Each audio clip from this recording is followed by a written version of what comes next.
طریقے سے ہوں گے۔ ایک دن وقفہ تھا چونکہ 10 محرم تھی تو لہٰذا ہم ولاگ نہیں کیا،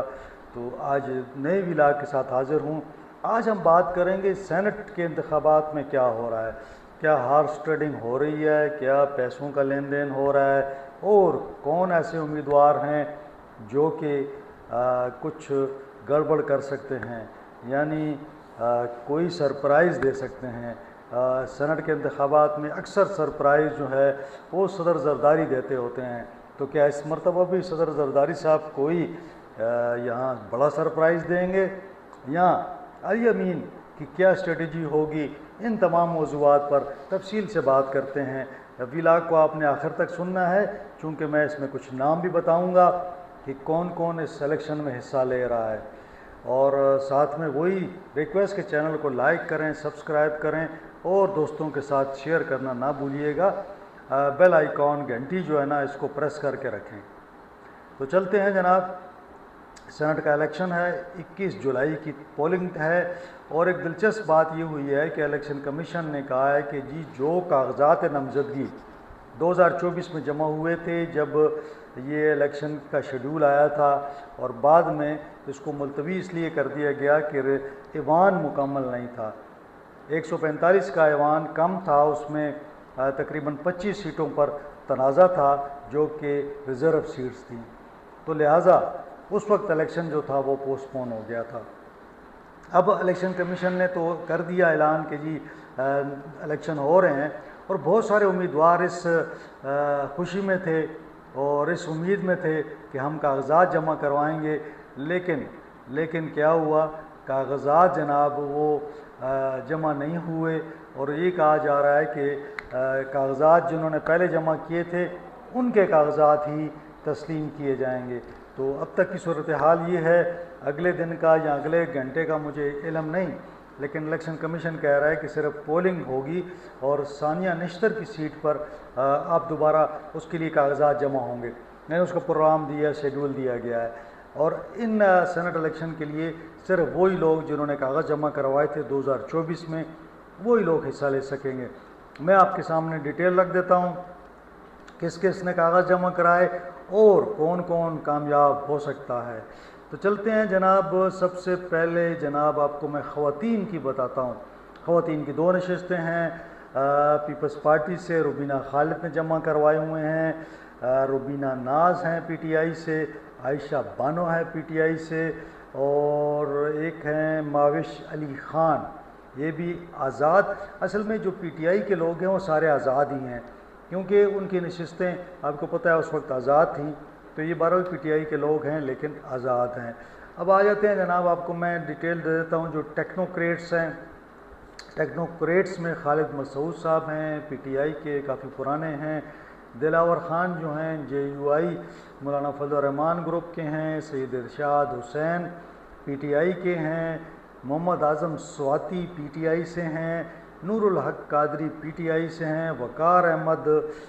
یہ بھی پی ٹی آئی سے ہیں۔ ٹیکنوکریٹس کی 2 نشستیں ہیں، اور اس کے لیے یہ جو 6 لوگوں نے کاغذ جمع کرائے ہیں۔ اب جناب جنرل نشستوں پہ آتے ہیں، تو جنرل نشستوں پہ کوئی 16 امیدوار ہیں، 16 امیدواروں نے کاغذ جمع کرائے ہیں، جس میں آصف رفیق ہیں، یہ بھی پی ٹی آئی کے ساتھ ہیں، اظہر مشوانی ہیں، یہ بھی پی ٹی آئی کے ساتھ ہیں، خرم ذیشان ہیں پی ٹی آئی کے ساتھ، دلاور خان ہیں، شفقت ایاز ہیں، فیصل جاوید ہیں، فیض الرحمان ہیں، عرفان سلیم جو ہیں یہ بھی پی ٹی آئی سے ہیں، عطاء الحق صاحب ہیں، یہ جے یو آئی سے ہیں، محمد اعظم سواتی صاحب نے یہاں بھی کاغذ جمع کرائے ہیں ٹیکنوکریٹ کے ساتھ، محمد طلحہ محمود جو ہیں یہ پیپلز پارٹی سے ہیں، محمد وقاص اورکزئی یہ بھی پی ٹی آئی آزاد ہیں، مراد سعید پی ٹی آئی سے ہیں، Mirza Muhammad Afridi P T I سے ہیں، نور الحق قادری جو ہیں یہاں بھی ان کے ڈبل کاغذات ہیں، وہ بھی پی ٹی آئی سے ہیں، اور نیاز محمد جو ہیں یہ مسلم لیگ نون سے ہیں۔ اب جناب یہ صورتحال ہے، پارٹی پوزیشن یہ ہے کہ میں نے پہلے بھی علاج میں بتایا تھا کہ 92 حکومت کے پاس ہیں، حکومت 5 جنرل، 1 ٹیکنوکریٹ، 1 خواتین کی نشست جیت سکتی ہے۔ اپوزیشن کے پاس کوئی 53 لوگ ہیں، تو یہ بڑی آسانی سے ایک خواتین، ایک ٹیکنوکریٹ اور 2 نشستیں جنرل میں جیت سکتے ہیں۔ تو یہ تو ایک فارمولے کے حساب سے جو میں بتا رہا ہوں، لیکن اب ہونا کیا جا رہا ہے یہ بھی میں آپ کو بتا دوں کہ جی ہونے یہ جا رہا ہے کہ اگر ہم یہ دیکھ لیں تو پیپلز پارٹی نے اس میں کمال کیا ہے۔ انہوں نے یعنی اگر ہم دیکھ لیں تو پیپلز پارٹی کی پہلے بات کرتے ہیں۔ پیپلز پارٹی کی نشستیں تو بہت کم تھیں، لیکن زرداری صاحب نے کام یہ کیا کہ روبینہ خالد کے کاغذات جمع کروا دیے خواتین کے لیے، ٹھیک ہو گیا، اور ٹیکنوکریٹ میں کوئی نہیں جمع کروایا، لیکن انہوں نے کیا کیا کہ آزاد میں بھی طلحہ محمود کے کاغذات جمع کروا دیے، حالانکہ ان کی 2-3 نشستوں پہ کیا ان کو ملنا تھا، لیکن انہوں نے لمبی سوچ کی اور انہوں نے 2 جمع کروا دیے۔ اب جو فارمولہ طے ہو رہا ہے نا اپوزیشن کا فارمولہ یہ طے ہو رہا ہے کہ جے یو آئی کہہ رہی ہے کہ مجھے 2 سیٹیں چاہیے، تو ان کے حساب سے عطاء الحق صاحب جو ہیں جنرل پہ، ایک تو وہ یہ سیٹ وہ مانگ لے لیں گے، ٹھیک ہے، دوسری سیٹ جو ہے جے یو آئی جو ہے وہ لے گی جناب علی، ان کے پاس ایک ٹیکنوکریٹ میں دلاور خان صاحب ہیں، ان کے کاغذ ہیں، تو دلاور خان صاحب کی سیٹ لیں گے، عطاء الحق صاحب کی سیٹ لیں گے، یہ 2 سیٹیں وہ لے لیں گے، ایک ٹیکنوکریٹ سے اور ایک جو ہوگی وہ ان کو مل جائے گی جرنل سے، تو یہ ان کا 2 کوٹا ہو گیا۔ اب یہاں پہ مسلم لیگ نون جو ہے وہ 1 سیٹ اس کو مل رہی ہے، اگر آپ دیکھیں تو کاغذ ہی ان کے صرف 1 جمع ہے، وہ ہیں جناب امیر مقام صاحب کے برخوردار ہیں، بیٹے ہیں نیاز محمد، ان کے کاغذات جمع ہیں جنرل نشست پر۔ تو اگر مطلب اپوزیشن کے اندر جو الائنس بنتا ہے، جے یو آئی کو اگر 2 نشستیں ملتی ہیں تو میں نے بتا دیا، نون لیگ اگر 1 نشست لیتی ہے کیونکہ اس کا ایک ہی بندہ ہے تو وہ نیاز محمد کو مل جائے گی۔ اب یہاں پہ اے این پی کا کوئی بندہ نہیں ہے، پی ٹی آئی پارلیمنٹیرین کا کوئی بندہ نہیں ہے اس میں اندر، اب رہ گیا جناب پیپلز پارٹی۔ میں نے آپ کو بتایا جو فارمولہ ہے نا اپوزیشن کا، جے یو آئی کو 2 مل گئیں، 1 نون کو مل گئی، 1 پیپلز پارٹی کو ملنی چاہیے، یہ تو میں نے آپ کو پہلے بتا دیا کہ 4 ان کو ملنی چاہیے۔ اب پیپلز پارٹی کیا کر رہی ہے جناب؟ پیپلز پارٹی یہ کر رہی ہے کہ خواتین میں صرف ایک ہی خاتون ہیں روبینہ خالد، ان کے کاغذات ہیں، ٹیکنوکریٹس میں ان کا کوئی نہیں ہے۔ اب 4 نشستیں تو پوری ہو گئیں کیونکہ 2 نشستیں آپ نے دے دیں پیپلز پارٹی کو، اگر آپ نے پیپلز پارٹی کو دینی ہیں 2 نشستیں تو پھر 5 ہو جائیں گی، ٹھیک ہے نا، تو ایکچولی تو 4 ہیں نا، میں نے آپ کو بتا دیا نا کہ پیپلز پارٹی کو 1 نشست ملنی ہے روبینہ خالد کی، اور تب ایک مسلم لیگ نون کی ہو گئی، 1 ہو گئی پیپلز پارٹی کی اور 2 ہو گئی جے یو آئی کی، تو یہ 4 لوگ تو میں سمجھتا ہوں کلیئر ہیں۔ اب جو گیم چلے گی، گیم یہ چلے گی کہ طلحہ محمود صاحب کو کس طرح جتانا ہے جنرل نشست پہ، اس کے لیے جناب آصف علی زرداری صاحب زندہ باد، اور کہا یہ جا رہا ہے کہ حکومت کو جو 5 جنرل نشستیں ہیں اور 1 ٹیکنوکریٹ ہے اور 1 ان کے پاس خواتین کی ہے، 7 ہیں، وہاں پہ نقب لگے گی اور طلحہ محمود صاحب نقب لگائیں گے اور وہ وہاں سے جنرل نشستوں سے کامیاب ہوں گے۔ طلحہ محمود کی کامیابی کی صورت میں اپوزیشن اتحاد کو مل جائیں گی 5 نشستیں، حکومت لے لے گی 6 نشستیں۔ اگر یہ میں تب کہہ رہا ہوں کہ اگر جو لوگ ہیں ناراض اور زرداری صاحب ان کو راضی کر لیتے ہیں اور زرداری صاحب اپنی محنت کرتے ہیں اور ان لوگوں کو وہ اپنے گروپ میں لے آتے ہیں تو یہ تب ممکن ہے۔ اور اگر ہم یہ دیکھیں کہ تحریک انصاف اب کیا کرے گی، تو تحریک انصاف کا یہ ہے کہ ان کے 53 لوگ ہیں، 35 کے قریب ان کے ناراض لوگ ہیں، تو وہ یہ کرنے جا رہے ہیں کہ وزیر اعلیٰ صاحب نے جو 35 اراکین ہیں جو آزاد ہیں ان کو دعوت دی ہے، ان کو بلایا ہے، اب وہ ان لوگوں کو جو ناراض ہیں ان کو فنڈز بھی دیں گے اور ساتھ ساتھ وہ کوشش کریں گے کہ ان کو اکوموڈیٹ کریں۔ وجہ یہ ہے کہ اگر پیپلز پارٹی نے جادو چلایا تو مجھے لگتا ہے کہ تحریک انصاف اپنی جنرل نشست کھو بیٹھے گی۔ ایک پہلے ہی 3 کا اس کو نقصان ہوا ہے یہ جو ریزرو سیٹ کی وجہ سے، تو اب چوتھی بھی جو خطرے میں ہے۔ تو ٹوٹل اگر ہم کہتے ہیں کہ زرداری صاحب نے اپنا جادو چلایا، تو میں آپ کو بتا رہا ہوں کہ روبینہ خالد جیت جائیں گی خواتین کی، دلاور خان JUI کے جو ہیں وہ ٹیکنوکریٹ سے جیت جائیں گے۔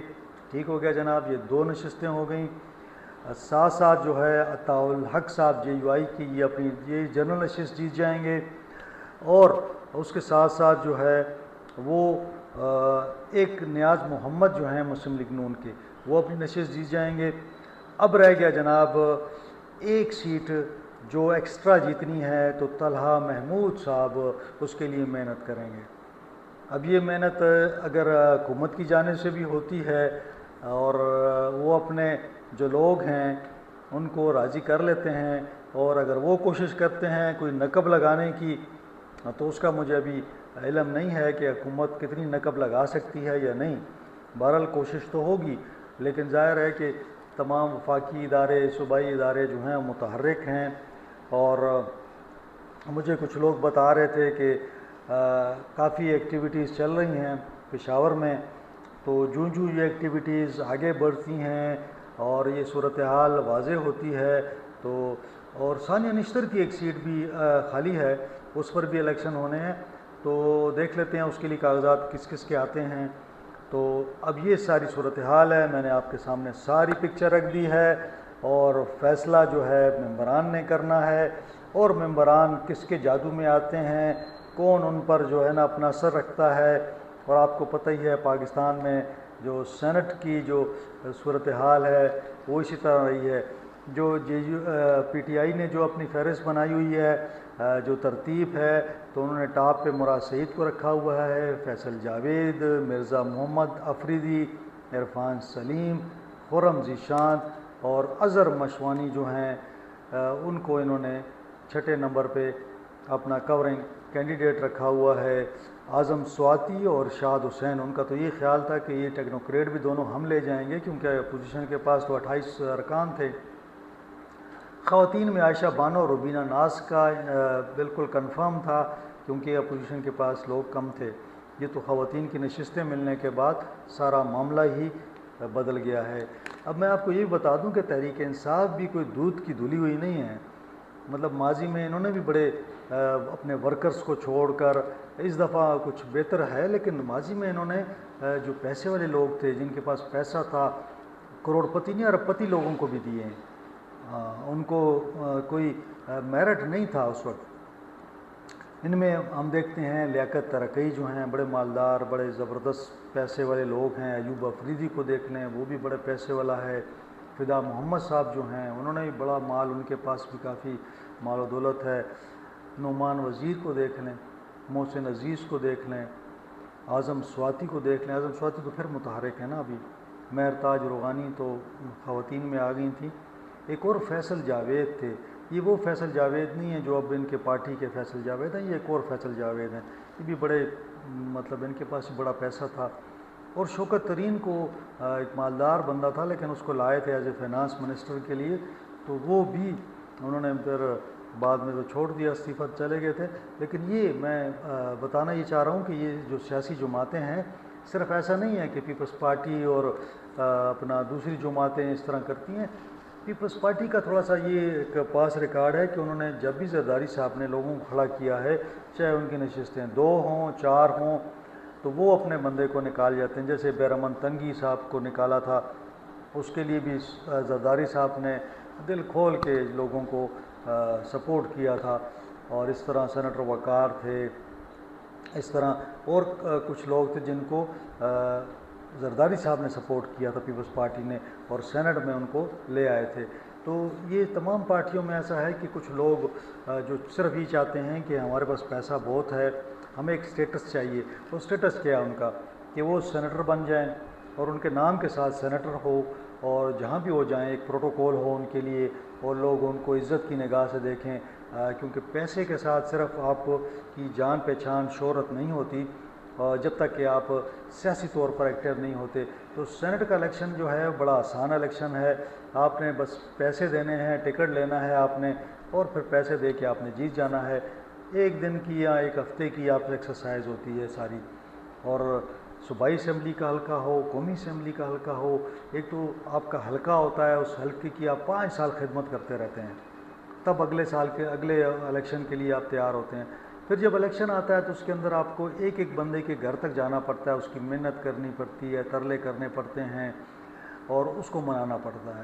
اس کے لیے ٹرانسفارمر سے لے کے سڑک اور اس کے بچوں کے لیے اسکول اور ہیلتھ اور گلیاں محلے نالیاں سب کچھ آپ نے کرنا ہے، تو وہ ایک مشکل کام ہے۔ لیکن جہاں پہ ہم یہ دیکھتے ہیں کہ سینٹ کا معاملہ ہے، تو سینٹ کے معاملے میں یہ تمام لوازمات نہیں ہوتے، صرف آپ نے پارٹی سربراہ کو خوش کرنا ہے، ٹکٹ لینا ہے، اس کے بعد اگر آپ کی پارٹی کے لوگ ہیں تو انہیں تھوڑے تھوڑے پیسے آپ دے دیں، اور اگر پارٹی کے نہیں ہیں اور ناراض لوگ ہیں تو ظاہر ہے ان کو پھر کروڑوں میں آپ نے دینا ہے۔ اور یہ ماضی کے واقعات اس میں بھرے ہوئے ہیں کہ فل فلور کراسنگ، اور چونکہ الیکشن ایسا ہوتا ہے کہ خفیہ بیلٹنگ ہوتی ہے تو لہٰذا کوئی بھی کسی کو ووٹ ڈال دے تو کوئی پتہ نہیں چلتا، لیکن کیلکولیشنز کر کے جب لوگ چلتے ہیں تو وہ گروپ بنا لیتے ہیں کہ بھئی اگر ایک بندے کے لیے آپ نے کتنے بندے مختص کیے ہیں، تاکہ ووٹ پتہ لگے کہ ان ایک بندہ اگر وہ ہارتا ہے تو اسی کے لیے انہوں نے ایم پی ایز کو رکھا ہوتا ہے کہ بھئی آپ ایم پی ایز جو ہیں 15-20 آپ نے اس بندے کو ووٹ دینا ہے، تو وہ پتہ یہ لگ جاتا ہے کہ ان 15-20 میں سے اگر وہ سینیٹر ہارتا ہے کہ ان 15-20 میں سے کن لوگوں نے گڑبڑ کی تھی، جیسے کہ ماضی میں ہوا تھا۔ پھر تحریک انصاف کے سربراہ عمران خان صاحب نے پارٹی کے لوگوں کو نکال دیا تھا ان کو اسی چارجز پر کہ بھئی آپ لوگوں نے اپنا ووٹ بیچا ہے۔ تو یہ ایک پروسیس ہے، اس پروسیس کے ذریعے سینٹ میں الیکشن ہوتا ہے۔ سینٹ میں جو مجموعی ہماری خیبر پختونخوا کی سیٹیں ہیں وہ 23 ہیں، 11 پہ الیکشن ہو رہا ہے، ایک سیٹ خالی ہے تو 12 پہ الیکشن ہوں گے۔ باقی ہمارے جو لوگ ہیں وہ آلریڈی وہاں پہ ہیں، اور ہر 3 سال بعد 6 سال مکمل کرنے والا سینیٹر جو ہے وہ وہاں سے اس کا وہ ٹینیور ختم ہوتا ہے اور نئے لوگ آ جاتے ہیں۔ تو سینٹ ایسا ادارہ ہے جو کہ فعال رہتا ہے، کبھی ختم نہیں ہوتا، لوگ آتے ہیں اور جاتے ہیں، اور سینٹ کے اندر یہ معاملہ چلتا رہتا ہے، اور ایوان بالا ہے۔ تو بہرحال یہ صورتحال ہے، آج تک کی پوزیشن میں نے آپ کو بتا دی ہے، جو ڈیولپمنٹ اس میں ہوگی ساتھ ساتھ میں آپ کو اس کے متعلق آگاہ کرتا رہوں گا۔ اب دیکھنا یہ ہے کہ کس کا جادو چلتا ہے۔ مجھے اجازت دیں، اپنا خیال رکھیں، خدا حافظ۔